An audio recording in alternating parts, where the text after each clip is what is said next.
Dan saya berikan judul khotbah ini pagi ini, yang penting di sini adalah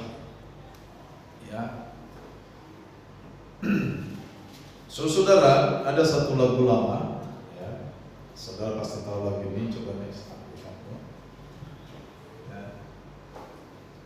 Lagu ini bercerita tentang gejolak zaman ya. Ini lagu Pentakosta zaman saya masih sangat kecil. Ada yang tahu kan? Zaman sekarang berjagalah, lihat dunia bergelora, kedengaran sini sana banyak kabar menggemparkan, berlindunglah pada sabda Allah. Ya. Jadi lagu ini sebenarnya perwakilan atau mewakili fenomena atau kejadian-kejadian yang terjadi di dunia ini. Dan dari setiap fenomena itu muncul satu istilah yang sangat lekat di pikiran anak-anak tahun 70-80, zaman edan. Ada lagunya juga tuh. Tak ada yang tahu lagu zaman edan itu? Ini zaman edan. Nah, itu. Zaman edan memang. Ya, kenapa bisa begitu, saudara? Ya, sebenarnya apa yang sedang terjadi di dunia saat ini? Next. Ya, ada begitu banyak yang sedang terjadi di dunia saat ini, saudara. Ya, orang sekarang sedang gencar-gencarnya membahas tentang hari kiamat. Sampai dibikinkan film. Masih ingat film Kiamat Sudah Dekat? Nggak ada yang pernah nonton itu ya? Saudara-saudara cukup sibuk untuk menonton sinetron. Saya juga nggak nonton, cuman tahu kalau itu ada dulu sinetronnya, judulnya Kiamat Sudah Dekat. Ya. Orang di kalangan Kristen pun banyak membahas hari kiamat. Ada yang bilang ya, kiamat akan terjadi tahun 2012. Masih ingat film tahun 2012 yang lalu? 12 tahun yang lalu. Kiamat berdasarkan ramalan kalender dari suku Maya. Kiamat. Sehingga waktu itu saudara, saya masih ingat ini. Bahkan di kalangan orang Kristen ada yang deg-degser nunggu.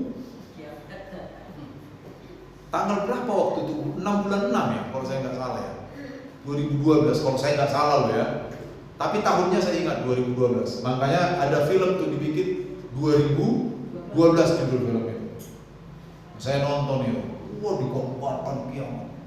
Banyak dari orang-orang Kristen, bahkan ada saja gereja yang mencoba menggaungkan bahwa betul kiamat akan terjadi tahun 2012 itu. Nyatanya sampai sekarang belum kiamat. Tapi ada kekhawatiran. Padahal sebenarnya kalau kedatangan Kristus itu menimbulkan kesenangan, betul nggak? Bukan kekhawatiran. Banyak orang-orang, saya bicara di kalangan Kristen, masih banyak juga kalau bicara tentang kiamat ada rasa khawatir. Padahal firman Allah menggambarkan kedatangan Kristus itu sebenarnya harus mendatangkan sukacita. Makanya orang Pentakosta zaman dulu punya lagu, Oh Yerusalem, kota mulia, hatiku rindu ke sana. Amen. Jadi ada kerinduan sebenarnya, bukan malah kekhawatiran, ketakutan.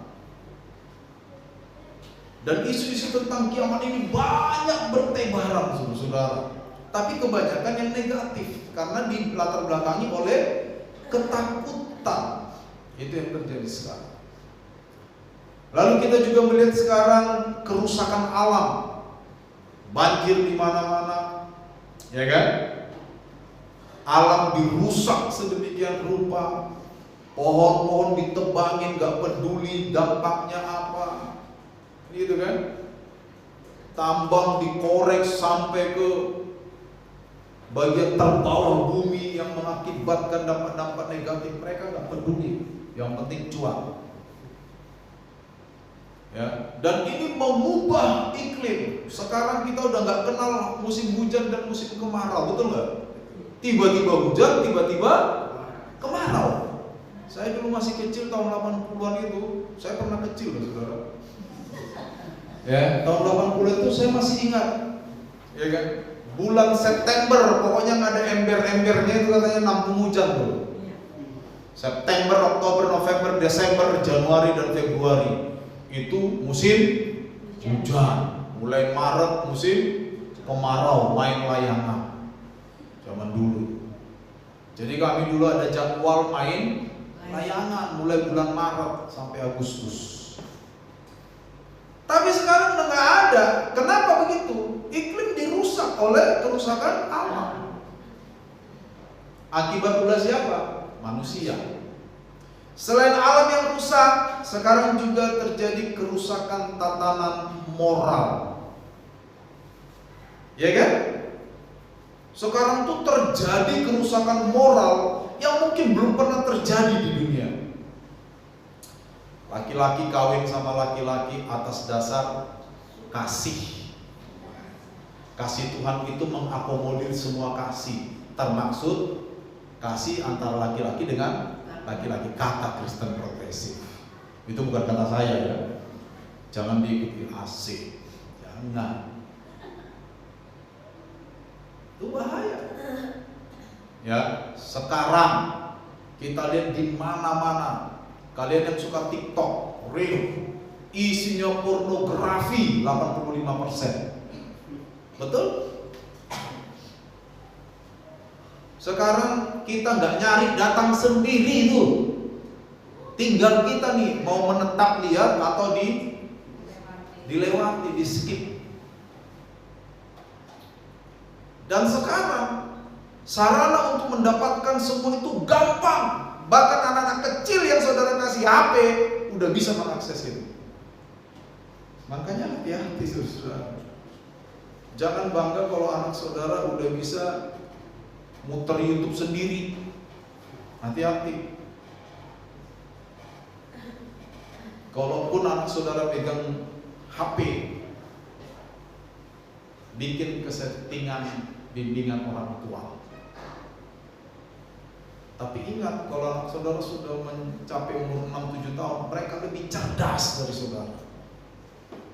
Iya kan?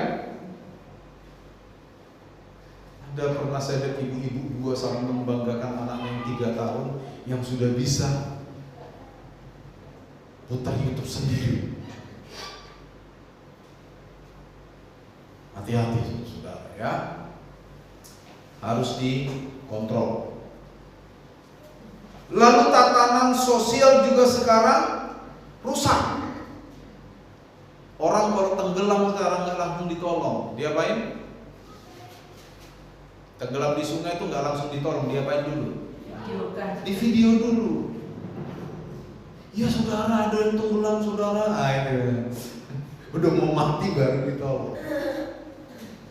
Kesenjangan antara si miskin dan si kaya sekarang sangat terasa, betul?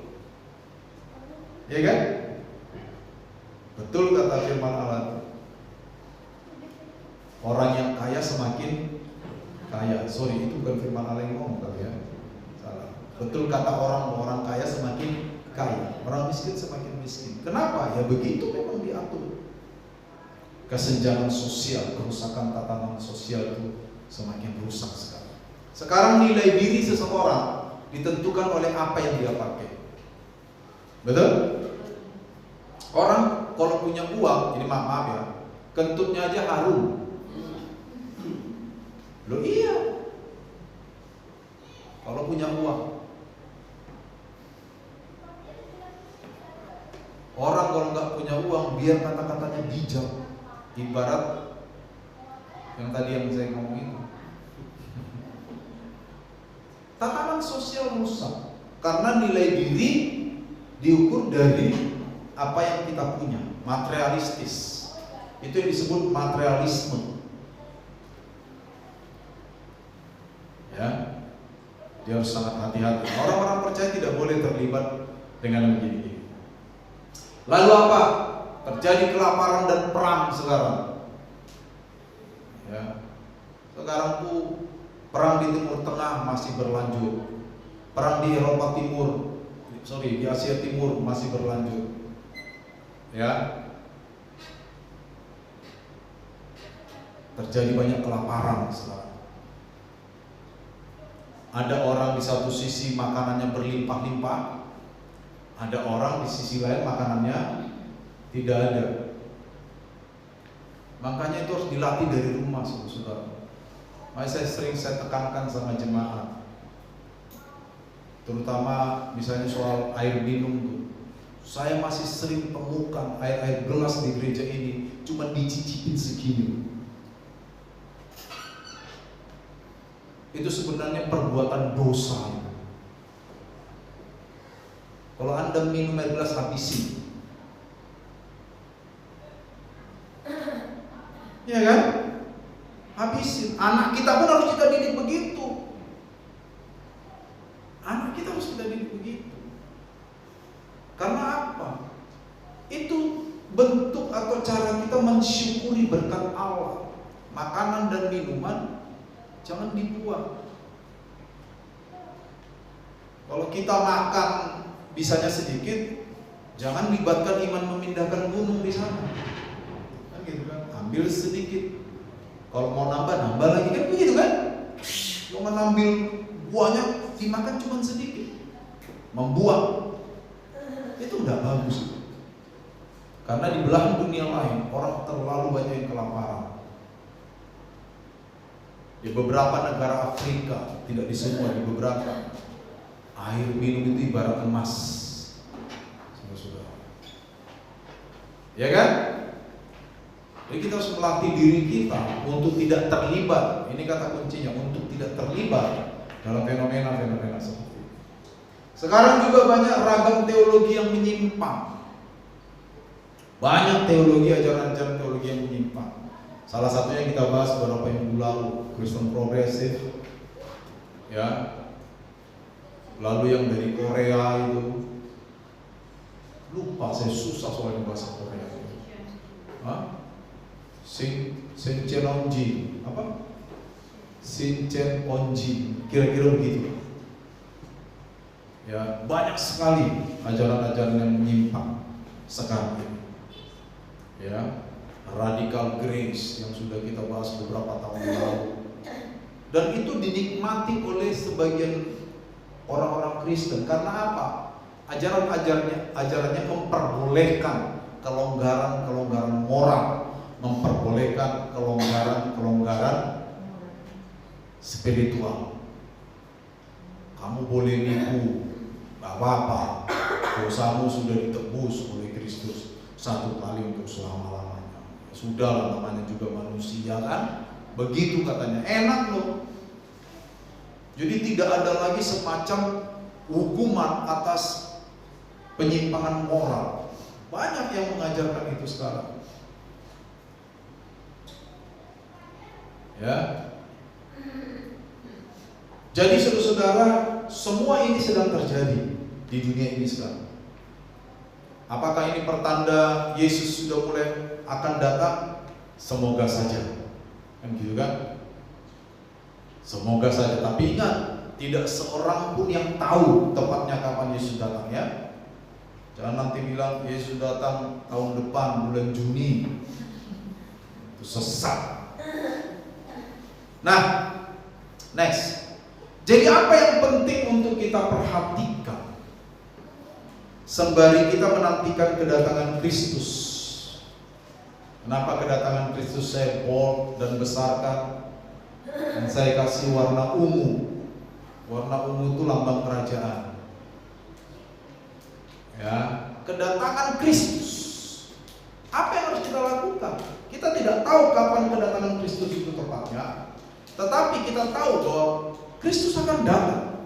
Dengan semua keadaan ini, apa yang harus kita lakukan sebagai orang-orang percaya? Apa yang harus kita perhatikan? Lebih tepatnya.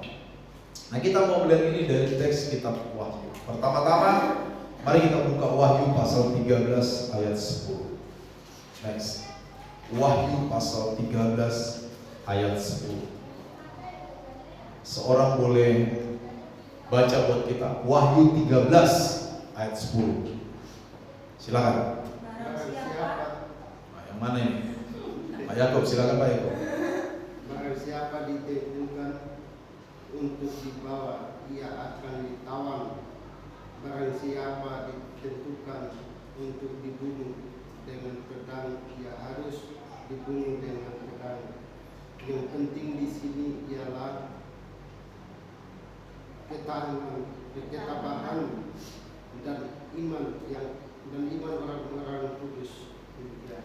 Baik. Nah, kalau kita baca dari atas, mulai dari ayat 1 Wahyu 13 ini, maka di sana digambarkan ada binatang yang kepadanya diberi kuasa. Dan kalau kita simpulkan, kuasa yang diberikan itu bukan kuasa yang positif. Kuasa yang diberikan di situ kepada binatang yang muncul dari dalam bumi, betul ya? Dari dalam laut.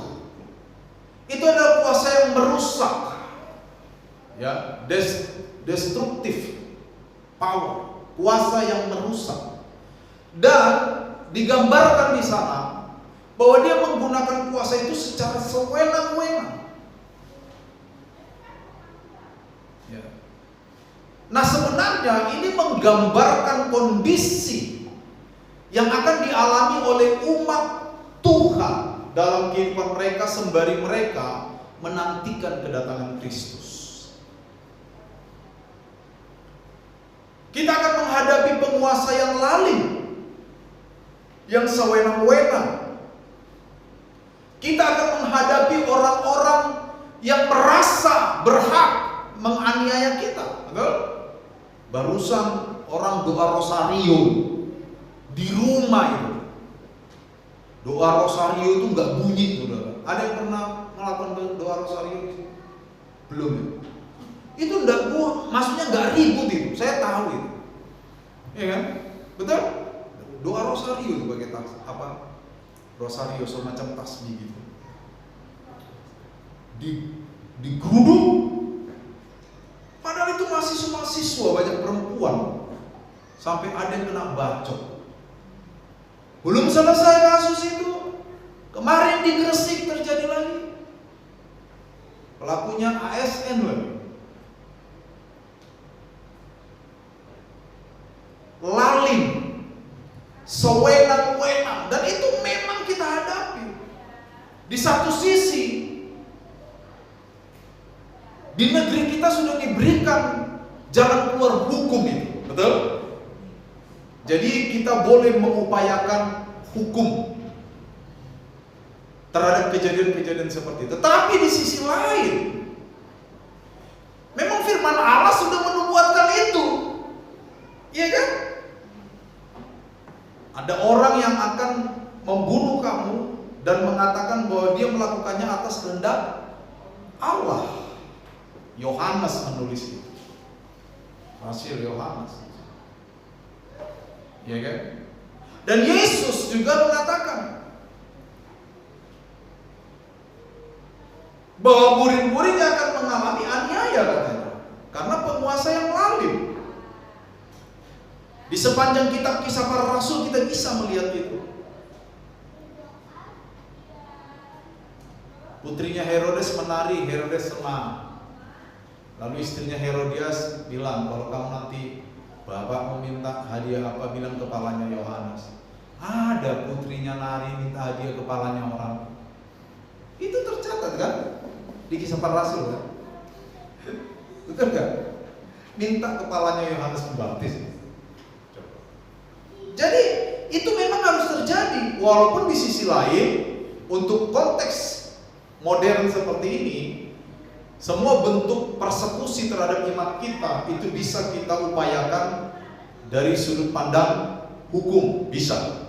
Tetapi dari sudut pandang yang lain kita harus terima kenyataan bahwa akan ada orang yang lalim terhadap kita dalam konteks iman kita.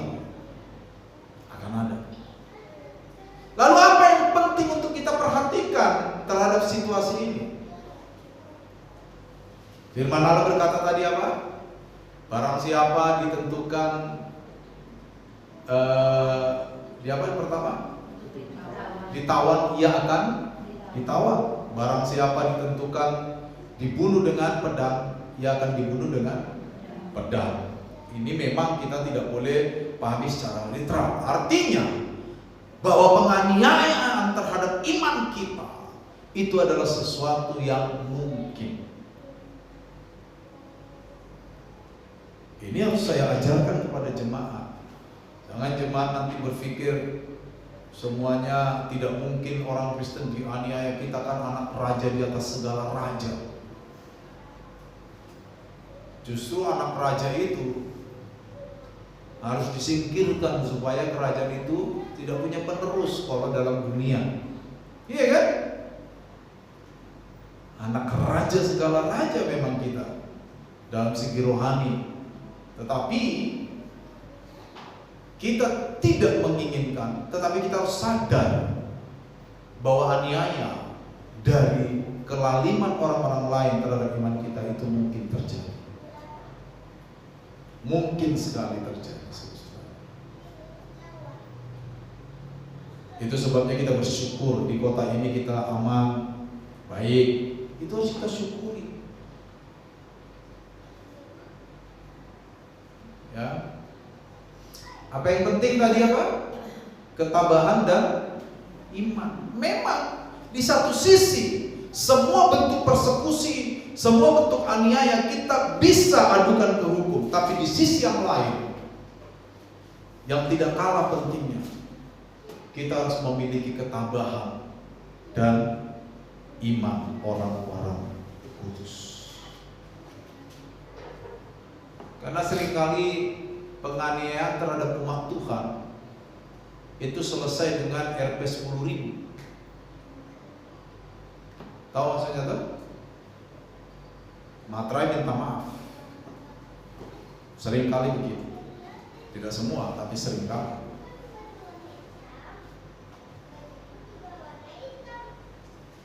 Jadi kita harus mulai membina iman kita dan memberikan kepada iman kita itu ketabahan. Ya, ketabahan. Supaya apa?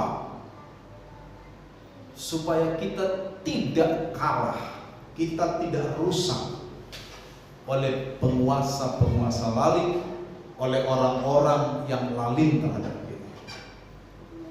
Karena iman kita memang harus diuji, betul.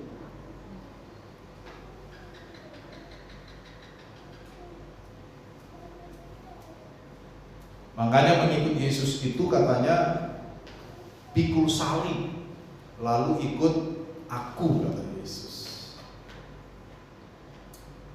Kalau saudara baca 12 kisah murid Yesus, cuman Rasul Yohanes yang matinya tua.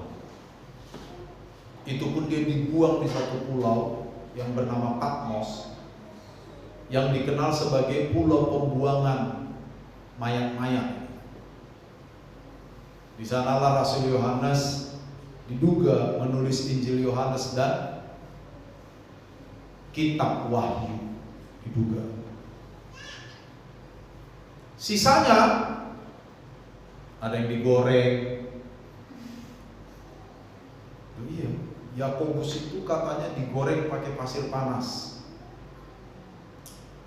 Petrus mati disalib, terbalik lagi, palanya di bawah di Roma. Thomas mati di India. Ya, saya ada tuh bukunya tuh, 12 murid Yesus ditambah Paulus. Mereka memang teraniaya. Paulus saja matinya di Roma, diduga di Roma, dengan cara yang sangat menderita. Jadi mereka memang berhadapan dengan kelaliman. Kenapa mereka bisa bertahan sampai akhir? Ada ketabahan di dalam imannya. Oh, ini memang tidak mudah. Jangankan gitu,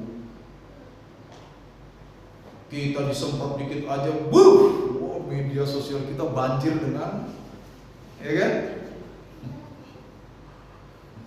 Kalau berani satu lawan satu, jambak-jambakan kita. Saya memang pendiam, tapi kalau kamu sakiti saya sekali, 10 kali saya bisa balas kamu. Wih, ini anak Tuhan ini, orang kudus, ya kan? Orang Timur Tengah bilang Al-Qudus, orang kudus ini. Seperti ini nih, bagaimana kita menghadapi aniaya itu? Ini kok diem aja?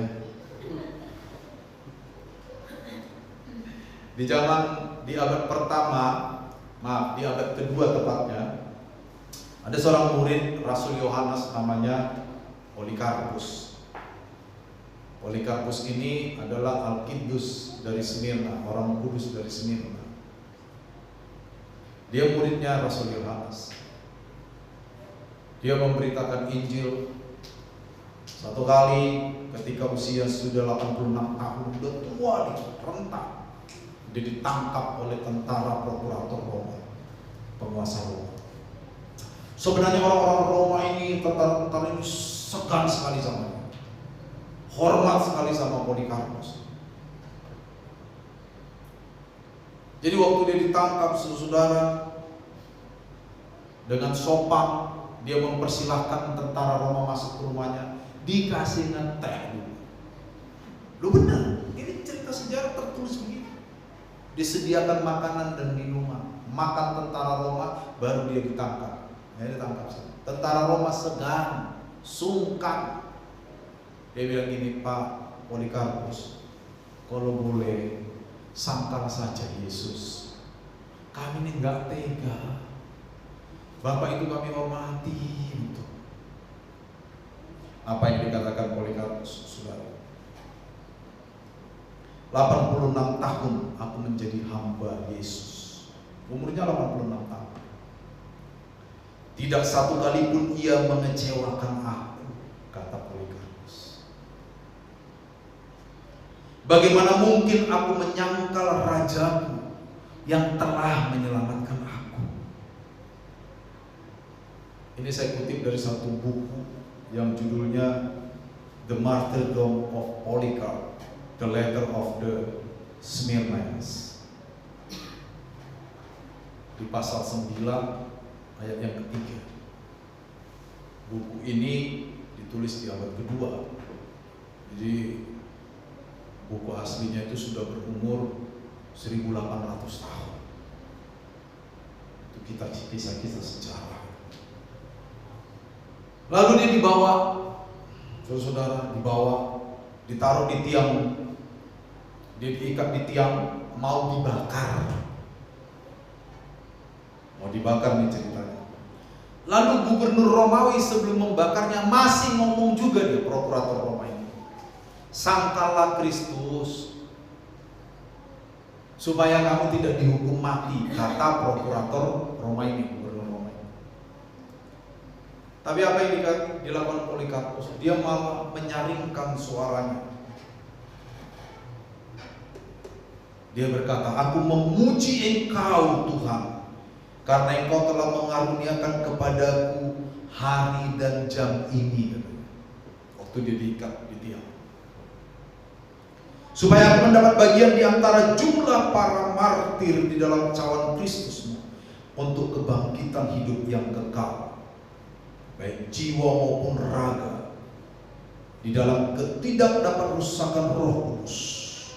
Semoga aku diterima di antara mereka di hadirat-Mu pada hari ini, kata Polikarpus, sebagai persembahan yang harum, yang berkenan kepadamu, sebagaimana Engkau telah menyediakan dan menyatakannya lebih dulu, dan yang telah menyelesaikannya, kata Polikarpus. Engkau adalah Allah yang setia dan benar. Untuk itulah dan untuk segala sesuatu aku memuji Engkau, kata Polikarpus sementara dia diikat di tiang gantungan. Aku memberkati Engkau, aku memuliakan Engkau melalui Imam besar yang kekal dan surgawi, Yesus Kristus, Anak-Mu yang terkasih, yang olehnya bersama dengan Dia dan Roh Kudus jadilah kemuliaan bagimu sekarang dan sampai selama-lamanya, sampai selama-lamanya. Itu yang dikatakan oleh Polikarpus. Konon katanya di dalam beberapa tulisan, waktu api dinyalakan,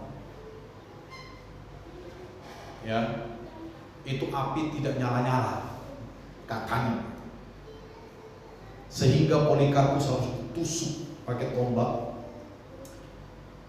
darahnya mengalir dan api dinyalakan. Apinya nyala, darahnya katanya memadamkan api itu. Tidak ada catatan itu di Alkitab. Itu catatan-catatan ekstra biblikal.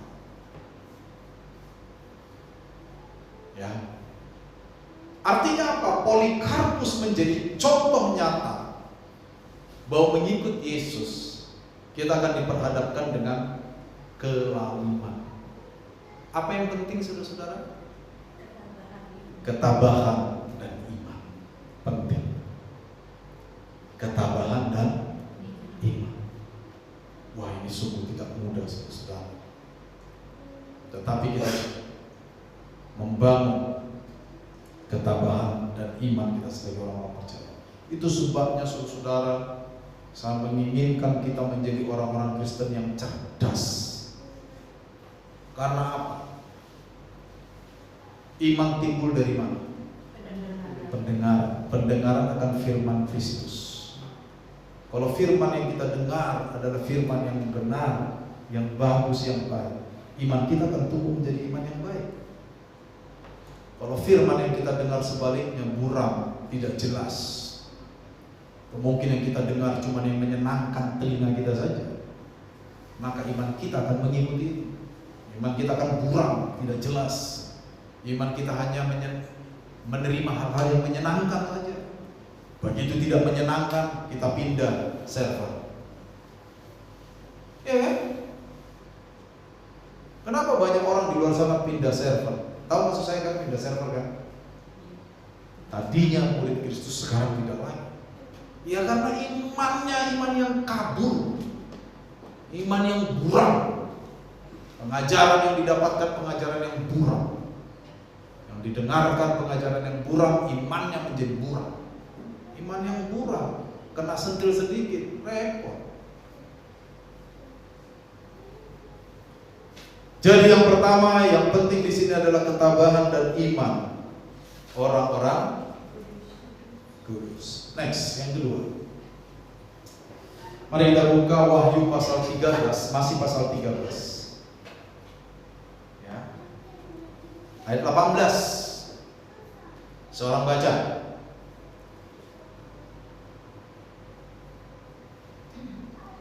Yang penting di sini ialah hikmat.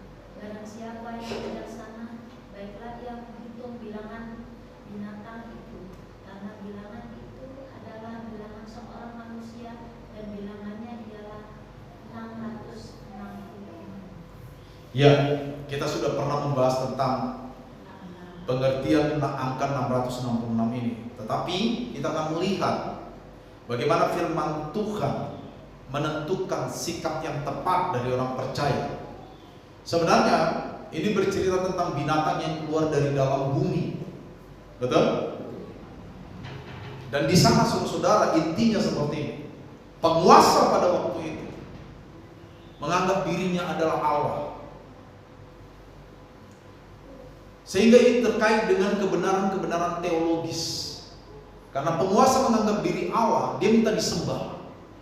Kita harus ingat, hampir semua tentang Kaisar Roma itu minta disembah. Yang paling gila itu memang Caligula. Kaisar Caligula, juga kita kenal ada Kaisar Nero. Ya, Kaisar Nero juga gila juga. Dia bisa membakar setengah kota Roma itu. Karena dia jengkel.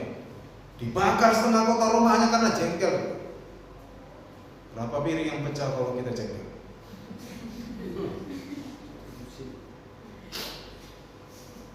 Ini ada satu bulu hitam saya gatal ya. Saya lupa potong.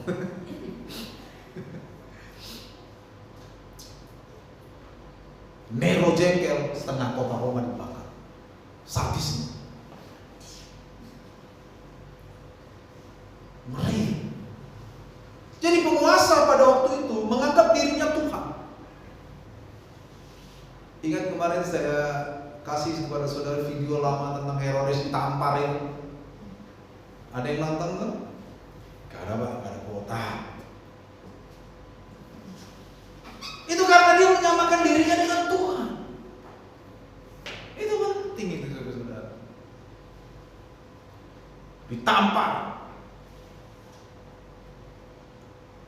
Ya. Jadi kaisar pada zaman itu menganggap dirinya sama dengan Tuhan.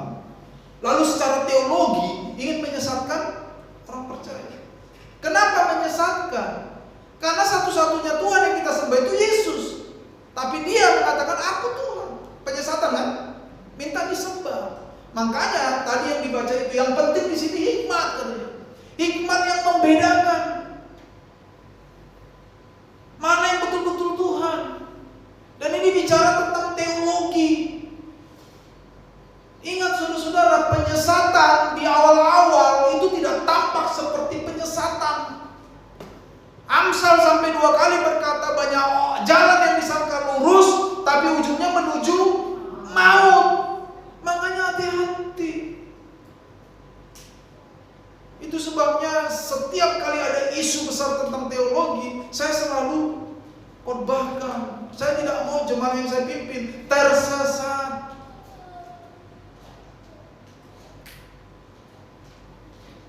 Karena penyesatan itu tersamar, saudara. Misalnya seperti Kristen progresif kemarin. Dia sangat menghargai tentang kasih yang diteladankan oleh Kristus. Sama gak kita? Kita juga kan? Tapi di akhir dia bilang, Kristus saja sangat mengasihi manusia. Kenapa kita larang manusia dengan manusia saling mengasihi? Maksudnya adalah, kenapa kita larang laki sama laki saling mengasihi? Penyesatannya di ujung loh. Hati-hati.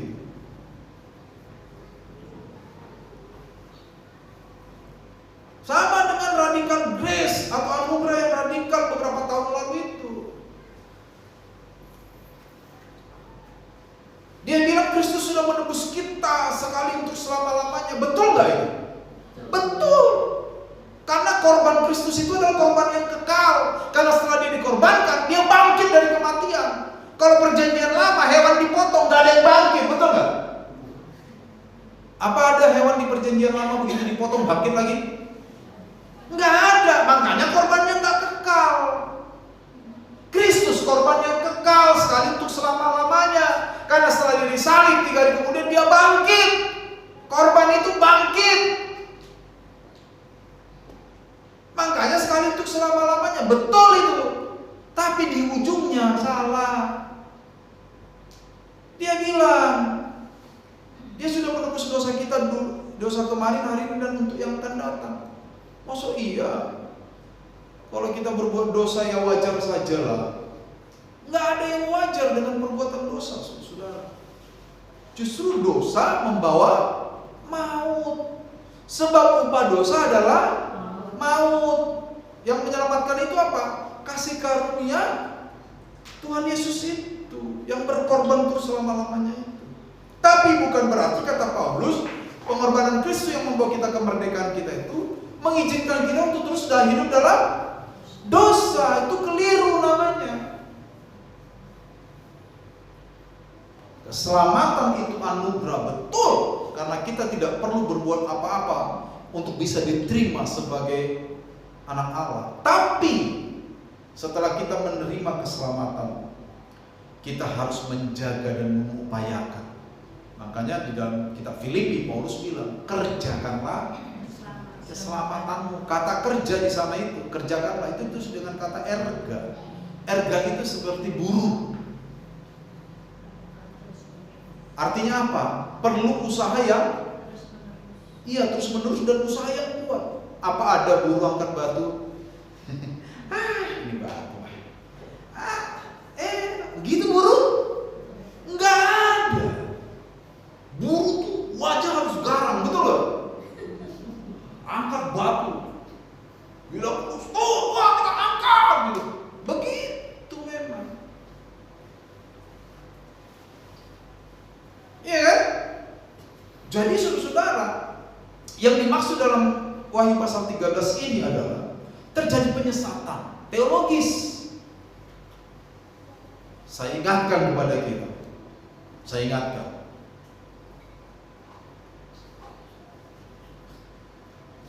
Jangan terlena dengan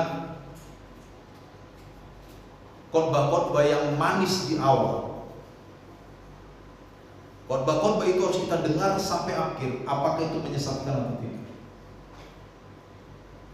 Saya tidak larang saudara dengar khotbah dari siapapun, tapi ingat, hati-hati dengan penyesatan. Hati-hati. Saya dari mimbar ini berani berkata, banyak terjadi penyesatan dalam dunia kekristenan. Ada pendeta yang ngaku tiap minggu turun naik surga. Menurut satu penyesatan. Untuk apa dia naik surga itu coba? Kalau kita diberikan Tuhan pengalaman rohani, pasti ada tujuan yang penting. Betul? Kalau nggak penting, baca aja Alkitab. Beda, saudara-saudara. Jangan bilang Elia juga diangkat naik ke surga. Elia itu nggak punya Alkitab, cuma Torah dulu. Kita kan udah punya Alkitab. Elia dipimpin oleh Tuhan, makanya dia naik ke surga, itu diangkat Tuhan langsung. Dan itu peristiwa karena Elia seorang nabi yang taat sama Tuhan. Tapi tidak berarti apa yang dialami Elia harus dialami orang percaya sekarang. Kalau memang dia naik ke surga, kan Elia nggak balik lagi dong. Lah dia tiap minggu balik. Udah gitu orang-orang percaya senang dengerin gitu-gitu, didongengin. Makanya di kitab perjanjian baru dicatat itu, penyesat-penyesat yang menyesatkan kamu dengan isapan jempol, cerita-cerita nenek moyang yang dongeng-dongeng nenek moyangnya. Senang kan? Betul gak? Kadang-kadang kita lebih senang kalau ada orang lumpuh didoakan bangkit ketimbang iman kita yang bangkit. Padahal mukjizat terbesar di hadapan Allah itu keselamatan. Ayo, peristiwa mana di Alkitab yang dicatat terjadi malaikat bersorak itu peristiwa apa? Lukas 15, cuman itu toh, di mana ada yang hilang ditemukan kembali. Itu bicara tentang jiwa-jiwa. Dan itu mukjizat terbesar yang mengakibatkan malaikat sampai bersorak. Orang mati disembuhkan, ada nggak dicatat malaikat bersorak? Nggak ada, biasa.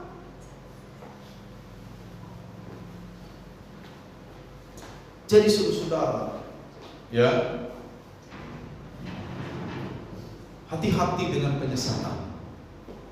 Minta hikmat. Ini hikmat yang menghasilkan kebijaksanaan. Minta hikmat dari Tuhan. Yakobus mengatakan, bagi yang kekurangan hikmat, mintalah hikmat.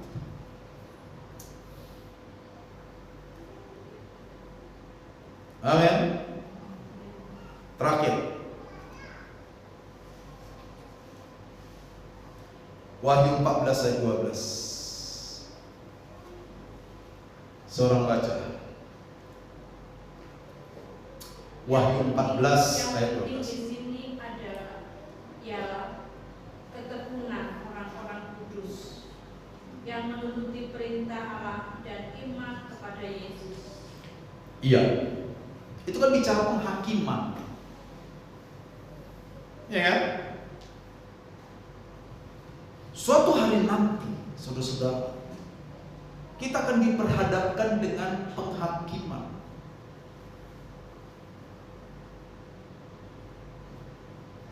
Ya. Nah, untuk menghadapi masa penghakiman yang akan datang atas seluruh umat manusia, apa yang kita perlu kerjakan? Firman Allah berkata tadi apa? Ketekunan. Tekun. Tekun. Tekun dalam membina iman kita. Ya, tekun dalam menuruti firman Kristus. Dan itu penting.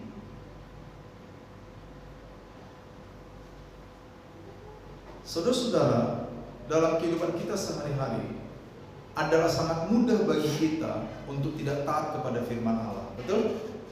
Sangat mudah. Kita ikuti aja daging kita.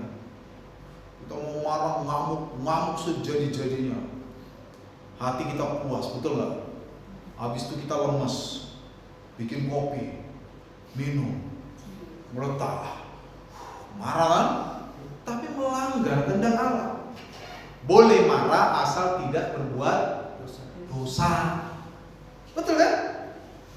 Saya juga senang marah, saya itu salah satu hobi. Tapi jangan berbuat dosa. Kalau marah itu jangan berbuat dosa. Betul nggak? Jangan waktu kita marah, semua yang kotor-kotor itu keluar dari mulut kita, itu berbuat dosa namanya. Semua suku punya ungkapan kotor, betul nggak? Orang Sumba saya tahu ungkapan kotornya. Orang Kupang apalagi. Ambon itu orang Jawa lebih lagi.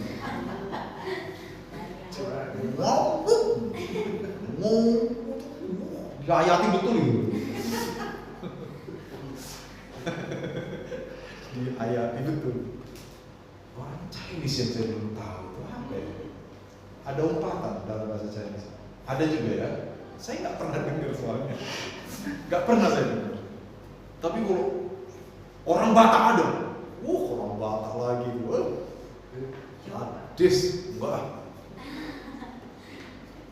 Ada. Itu namanya marah dan berbuat dosa. Ya. Jadi gampang. Kalau kita mau melanggar perintah Allah tiap hari itu gampang.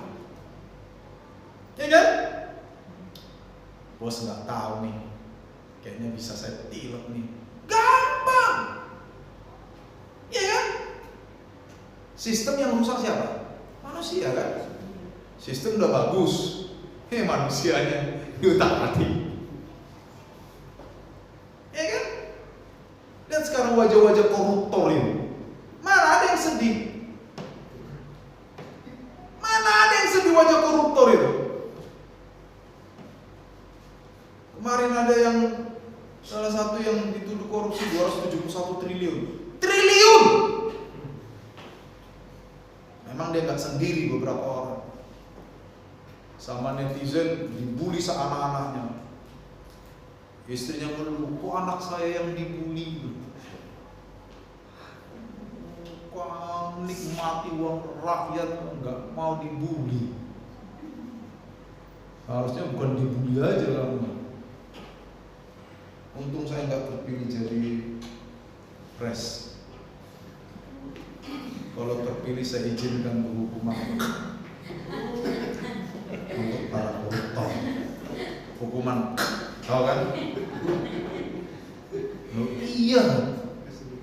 Saya enaknya makan uang rakyat.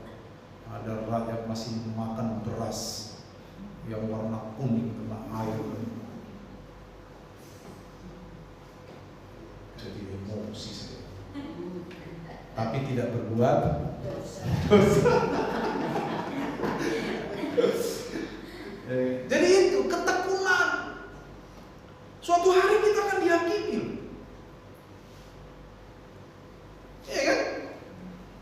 menentukan sendiri kita mau kemana. Bapak mau ke surga, tekun, taat sama Tuhan, betul nggak? Laksanakan perintahnya. Bapak mau belok ke neraka, monggo, silakan. Jalannya lebar, banyak orang yang lewat. Lebar kata Matius pasal 7 kan? Dan banyak orang lewat itu. Mau ke surga? Ayo kita tekun, berjuang, tabah. Apalagi belajar yang kuat tentang firman Allah. Sempit jalannya, sedikit yang masuk ke dalamnya. Lagu zaman dulu kan ada tuh kan, masih ingat kan? Di dalam dunia ada dua jalan, lebar dan sempit. Mana kau pilih? Yang lebar api neraka, jiwamu mati saudara. Tapi yang sempit, jiwa berdori. Tepuk tangan. Karena itu nyanyikan di anak sekolah minggu doang. Sekali-sekali itu di ibadah umum dinyanyikan well. Berteologi melalui lagu itu bagus, betul kan? Ini mohon maaf, bukan apa-apa. Saya tetap menghargai lagu-lagu modern. Tapi ada banyak lagu hari ini lahir bukan karena perenungan yang dalam tentang teologi Kristen. Tuntutan pasar supaya ada album. Kalau zaman-zaman dulu saudara-saudara, itu nggak ada tuntutan pasar. Betul-betul lahir dari pengalaman dan penghayatan yang dalam akan teologi Kristen. Lagunya sederhana, tapi teologis nggak? Sangat teologis. Dan saudara-saudara, berteologi melalui lagu itu bagus. Sayangnya memang hari ini banyak lagu-lagu Kristen yang tidak mengandung muatan teologi. Itu kan berteologi kan? Di dalam dunia ada dua jalan. Ya, jadi saudara-saudara kembali ke Wahyu 14 tadi.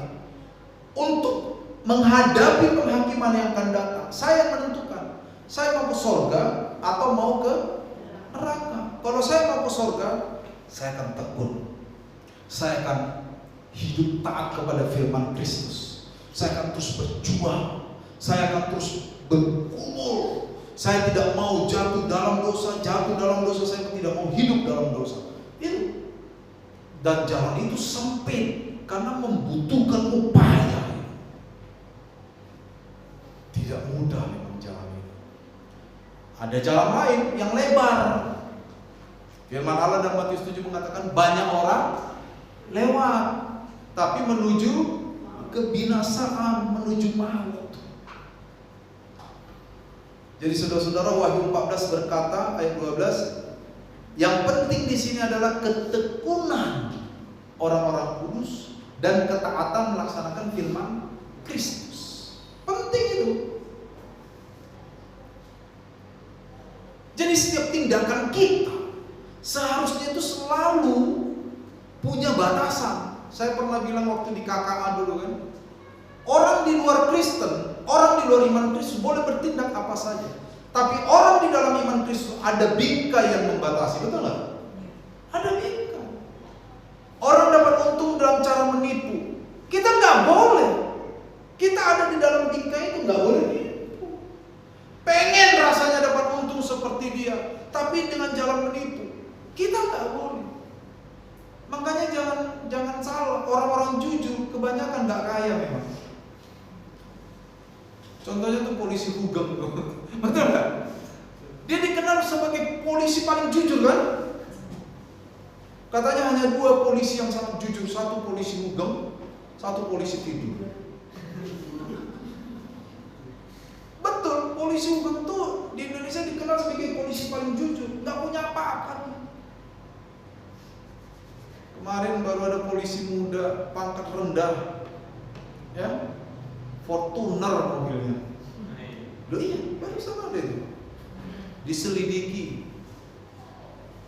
pangkat sekian kok bawa mobil Fortuner, ada satu lagi mobil mewah. Enak bawa Fortuner tuh Pak. Bapak pernah bawa? Saya pernah. Punya orang disuruh nyetir, enak bro, enak. Punya orang. Nah, itu saudara. Jadi saudara, mari kita tekun dan taat kepada firman Kristus. Kita ada di dalam bingkai yang jelas. Jangan ingin seperti orang lain di luar bingkai yang tampaknya mendapatkan banyak keuntungan hari ini, tapi di ujung dia binasa.